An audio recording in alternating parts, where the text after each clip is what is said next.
welcome to my channel. It's Rebecca, also known as 4Kids at 147, and I've finished the diamond painting that I got from Victoria's Moon. Now this is a 60 by 60, so it is not all fitting in the frame, but just to pull it up for you so you can see the bottom. So that's sort of the bottom of it, and then it's all these flowers until it lies flat again.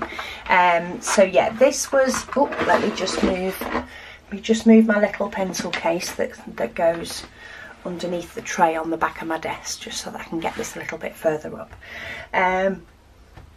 So this painting, what do I think? It looks great when it's done. It does. It was really too big a size for the image, and it might not have been what I ordered if I wasn't asked to pick a painting to review, and the size being suggested for me, but that's no fault of the company.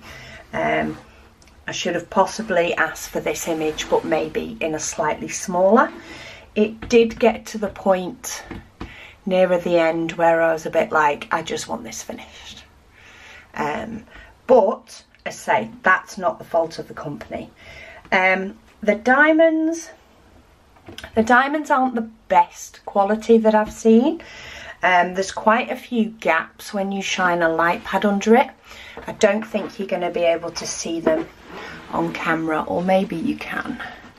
Maybe you can see some of the gaps there that did happen between the diamonds. There were diamonds with little nubbings on them as well. I'm trying to see if there's sort of a place where you can see the gaps. That pink colour that's mainly in shot now was actually one of the better ones. That didn't have, they nestled in quite nicely. It's probably more down here with the yellows, that there was quite a few gaps, and say with a light pad underneath you can see them a lot better. And yeah, the little nubs that ended up on the canvas, I think caused some of that. However, they're not popping, so it's not caused the diamonds to pop up, it's just caused more gaps between the diamonds than you might particularly like. However, having said that, once it's done, you can't tell.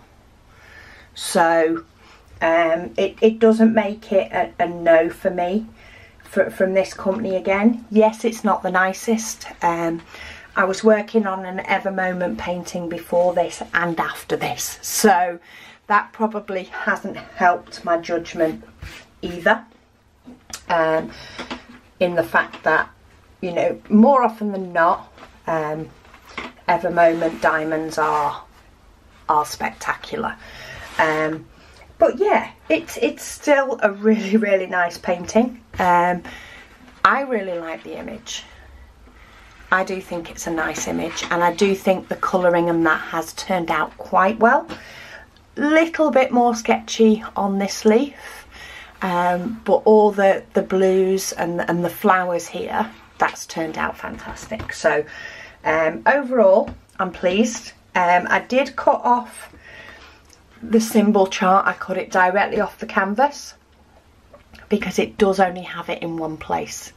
It doesn't come with an inventory sheet, and it did only have the canvas symbols right in the top corner, and when I was working down here there wasn't a chance I was going to see them, so I did just cut it off. It was easier. I tend to cut the canvases for framing anyway, so I figured, why not?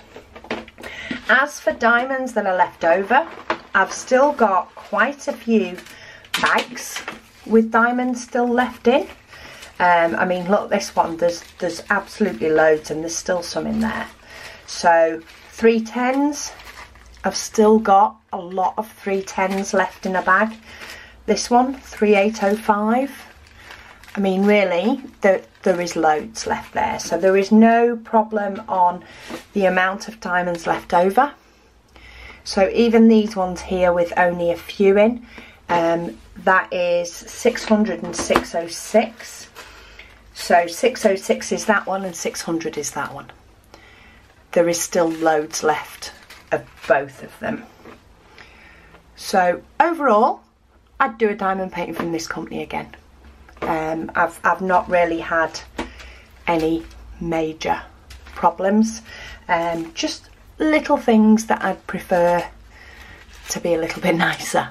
But yeah, that's that one complete. So thank you so much for watching, and I'll speak to you all again soon.